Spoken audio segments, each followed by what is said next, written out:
अरे मी अजूनही जिवंतपणा पाहत नाही पुरेसा तुमच्यामध्ये. 2024 महाशिवरात्री जेव्हा मी इथं उभा राहिलो तेव्हा मला प्रचंड वेदना होत होत्या. आणि महाशिवरात्री नंतर मला सुट्टी घ्यावी लागली आणि 1 महिना घ्यावा लागला. हे जे काय घडत होतं ते कसं दुरुस्त करायचं ते पाहावं लागलं. माझ्या मेंदूसोबत काही समस्या होत्या आणि जसं तुम्हाला माहिती आहे की इमर्जन्सी सर्जरी करावी लागली, मग दुसरी करावी लागली.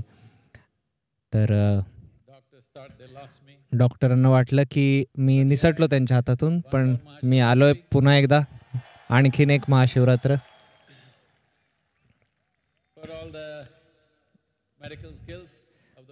जे सगळे मेडिकल कौशल्य त्यांनी दाखवलं त्या सगळ्यांचं मी वंदन करतो, त्या डॉक्टरांचं.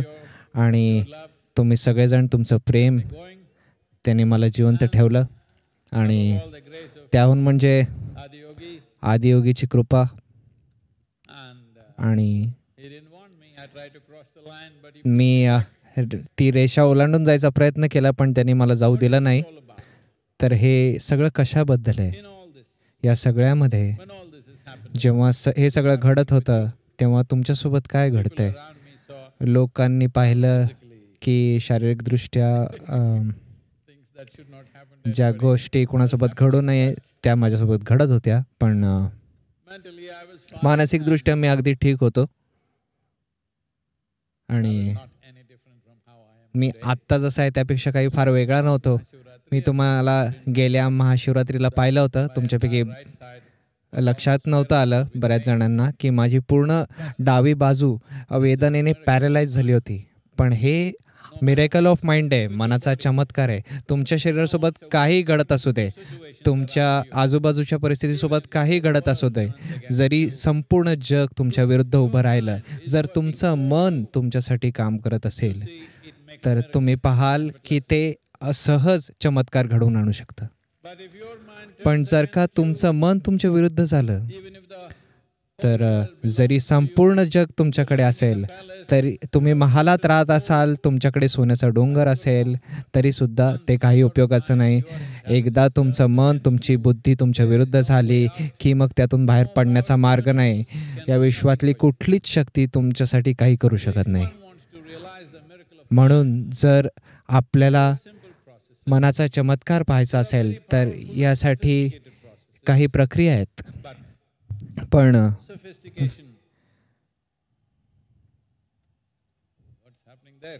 अरे तिकडं काय होतंय?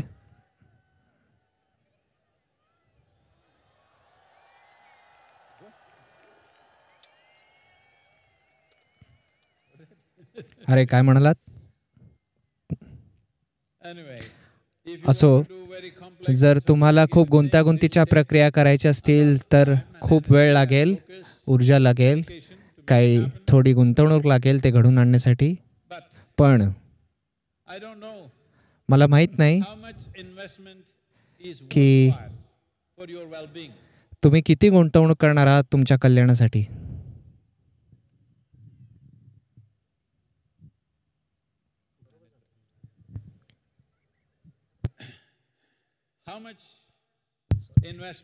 तुम्ही किती वेळ गुंतवणार आहात तुमच्या कल्याणासाठी हे तुम्ही ठरवलं पाहिजे. जग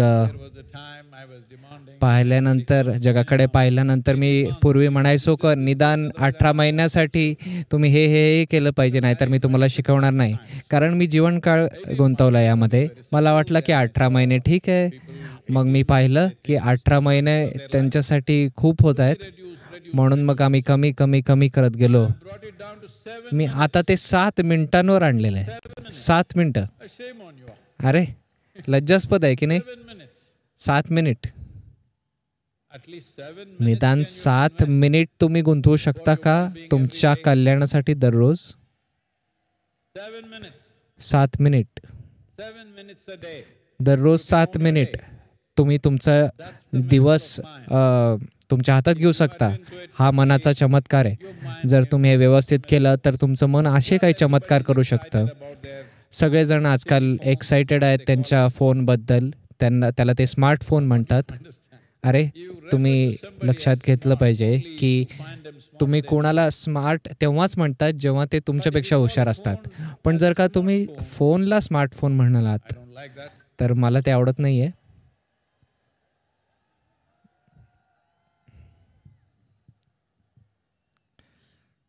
पण जे काही स्मार्टफोन, कम्प्युटर, स्पेसक्राफ्ट जे काही आहे, सगळं काही ह्या मनातून आलेलं आहे. या मनाच्या चमत्कारातून आलेलं आहे. मानवी मनातून पडलेला काही थेंब आहे फक्त तो. तर मग त्याकडे लक्ष देणं गरजेचं नाही का? जे शालेय शिक्षण यासाठी पुरेसं नाहीये. काहीतरी आंतरिक करण्याची गरज आहे. तुम्ही त्याला काही म्हणा, योग म्हणा, ध्यान म्हणा, तुम्हाला हवं ते म्हणा. आम्ही त्याला क्रिया म्हणतो. क्रिया म्हणजे आंतरिक कृती. जर तुम्ही तुमच्या शरीराने कृती केली आणि मनाने कृती केली तर याला आम्ही कर्म म्हणतो. कर्म हे ठीक आहे, पण जर तुम्ही पुरेसे जागरूक नसलात तर कर्म ही बंधनकारक गोष्ट बनते. जीवन अशा प्रकारे अडकतं. लोक इतर कशाचं दुःख नाही आहे लोकांना. त्यांना ज्याची इच्छा होती त्याच गोष्टींचा त्यांना आता त्रास होत आहे. त्यांना नोकरी हवी होती त्याचाच त्रास होतोय. त्यांना एखादी व्यक्ती हवी होती आता त्याच व्यक्तीचा त्रास होतोय. मुलं हवी होती आता त्याच मुलांचा त्रास होतोय. कारण तुमचं मन तुमच्याकडून सूचना घेत नाहीये. तुमच्याकडे काही असलं तरी त्यांनी फरक पडत नाही. तुम्ही ग्रहाचे राजे झालात तरी फरक पडत नाही. जर तुमचं मन तुमच्या विरुद्ध उभं राहिलं तर संपलात तुम्ही. म्हणून जर तुम्हाला या मनाचा चमत्कार लक्षात घ्यायचा असेल तर निदान 7 मिनिटं दररोज तुम्ही तुमच्या स्वतःच्या कल्याणासाठी 7 मिनिट गुंतवू शकता का? तर याचा एक भाग म्हणून आम्ही हे लॉन्च करू. मिरेकल ऑफ माइंड ॲप हे एक निःशुल्क ॲप आहे. हे करण्यासाठी खूप संसाधनं लागलेली आहेत, पण ते फुकट आम्ही उपलब्ध केलं आहे. कारण पुढच्या 24 महिन्यांमध्ये आम्हाला 3 अब्ज लोक या धर्तीवरचे हे डोळे मिटून 7 मिनिटांसाठी दररोज ध्यान करताना पाहायचं आहे. यातून जग अनेक सूक्ष्म प्रकारे बदलून जाणार आहे. जेव्हा मी बदल म्हणतो, जेव्हा जग बदलण्याबद्दल म्हणतो, असं समजू नका की फटाके वाजणार आहेत आणि काय काय होणार आहे. हे पहा, आज दुपारी गरम होतं, आता गार पडलेलं आहे. ते होताना तुम्हाला काय आवाज आला का? जेव्हा गार वारा वाहला ते हळुवारपणे झालं. बदल त्याच प्रकारे तुमच्या आत घडायला पाहिजे, तुमच्या मनामध्ये अगदी हळुवारपणे. पण काही वेळानंतर जर तुम्ही स्वतःकडे पाहिलं तर तुमचा विश्वास बसणार नाही की तुम्ही कसे होता काही काळापूर्वी. त्या प्रकारचा बदल तुम्ही स्वतःसोबत तुम्हाला पाहता येईल.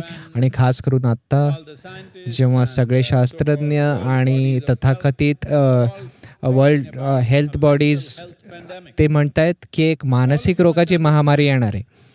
तुम्ही समजून घेतलं पाहिजे की शहाणे आणि वेडे लोक नाही आहेत धर्तीवर. शहाणे लोक त्यांनी एक चुकीचं पाऊल घेतलं तर ते वेडे होतील आणि ते तुम्ही आहात. एक निरोगी लोक त्यांनी एक चूक केली तर उद्या सकाळी ते आजारी पडू शकतात. त्याच प्रकारे शहाणे लोक ते वेडे होऊ शकतात फक्त एक साधी रेषा ओलांडले तर. असं समजू नका की लोक काही सायकॉलॉजिक जे मानसिक असंतुलन त्यांचं केलेलं असतं तर ते तसेच आहेत, मला काही होणार नाही असं नाही आहे. आज अनेक परिस्थितींमुळे, एक म्हणजे की माती निकृष्ट झाल्यामुळे तुमच्या मेंदूमधल्या अनेक अभ्यास असं दाखवत आहेत की ॲव्हरेज सगळ्या शहरी लोकसंख्येमध्ये 7 ग्रॅम प्लॅस्टिक तुमच्या मेंदूत गेलेलं आहे माती निकृष्ट झाल्यामुळे. ज्यांना डिमेन्शियाचा त्रास होतोय त्यांच्यामध्ये 4 ते 5 पट जास्त प्लॅस्टिक त्यांच्या ब्रेनमध्ये आहे. त्यामुळे हे सगळीकडे आहे, अटळ आहे. ते हवेमध्ये आहे, पाण्यामध्ये आहे, मातीमध्ये आहे. तर या काही गोष्टी आहेत आणि अनेक पेस्टिसाइड, फर्टिलायझर आणि मुख्य म्हणजे सामाजिक परिस्थिती, अनेक पैलू आहेत. तर हे सगळे एकत्र मिळून तुमचं मानसिक संतुलन स्थिर ठेवणं आणखी आव्हानात्मक होणार आहे. जसा काळ पुढे जाईल तसं तर त्यासाठी तुम्ही स्वतः जबाबदारी घेतली पाहिजे की तुम्ही तुमचं मानसिक आरोग्य राखणार आहात आणि तुमच्या आजूबाजूच्या लोकांचं मानसिक आरोग्य राखणार आहात. कारण जर एक व्यक्ती तुमच्या कुटुंबातली मानसिकदृष्ट्या अस्थिर झाली, आजारी झाली, तर ते निदान 10 लोकांचं आयुष्य पूर्णपणे दुःखी बनवतील. हेच घडतं. हे फक्त त्या व्यक्तीपुरतं राहत नाही, त्या व्यक्तीच्या आजूबाजूच्या सगळ्यांचं आयुष्य अवघड होतं आणि हे अशा गतीने होतं की तुमचा विश्वास बसणार नाही. सर्वात श्रीमंत देशांमध्ये युनायटेड स्टेट्सचे सर्जन जनरल सांगतायत की 2 अमेरिकनपैकी 1 अमेरिकनला एकटेपणा जाणवतोय. एकटेपणा म्हणजे काय? एकटेपणा म्हणजे असं नाही की पुरेशी लोक नाही आहेत. आपल्याकडे यापूर्वी कधीच नव्हती अशी लोकसंख्या आहे. पुरेशी लोकसंख्या आहे. खरं तर खूपच जास्त लोक आहेत, हो ना? काहीच जागा उरली नाही एकांतासाठी. खूपच जास्ती लोक आहेत, पण लोक एकटेपणा जाणवत आहेत कारण ते एक छोटे स्वतःचे कोश बनलेले आहेत. तर एकटेपणा म्हणजे अभ्यास असं दाखवतात की जर तुम्हाला दिवसामध्ये एकटेपणा जाणवत असेल तर हे 15 सिगरेट ओढल्यासारखं आहे. अनेक कॅम्पेन झाले लोकांना धूम्रपानातून मुक्त करण्यासाठी, पण आता आपण हे स्वतःहून करत आहोत. तर हा एकटेपणा ही मानसिक आजाराची तयारी आहे. एकदा तुम्हाला एकटेपणा जाणवायला लागल्यावर मग बाकीच्या गोष्टी घडतील.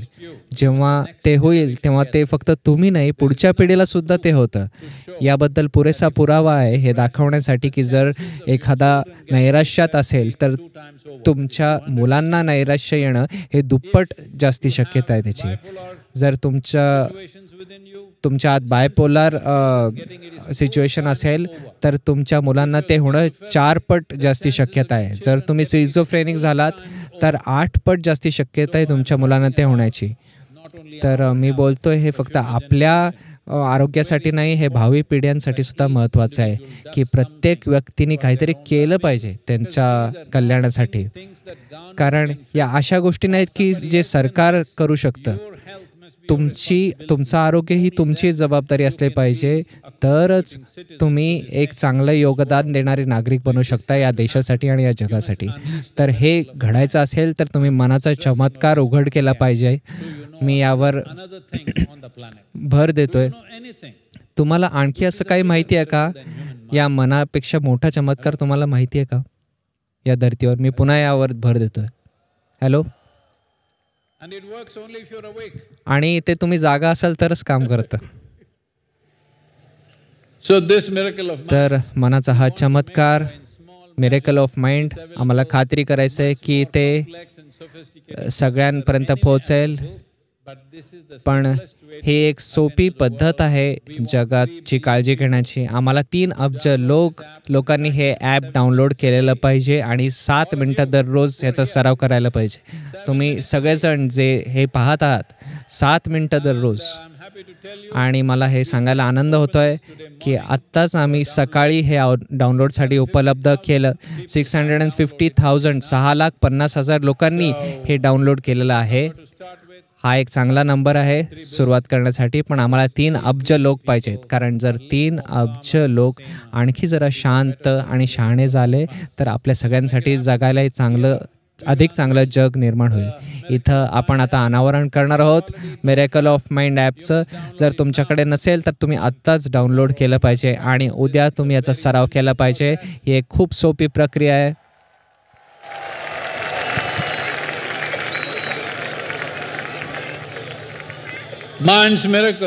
मनाचा चमत्कार हे घडून आणूया. Let me see all of you. अरे बघू दे मला, तुम्ही सगळ्यांकडे आहे का? No, do you have one? हे तुमच्याकडे आहे का? जर तुमच्याकडे मन असेल तर ते चमकून उठू दे. चला हे घडवून आणूया.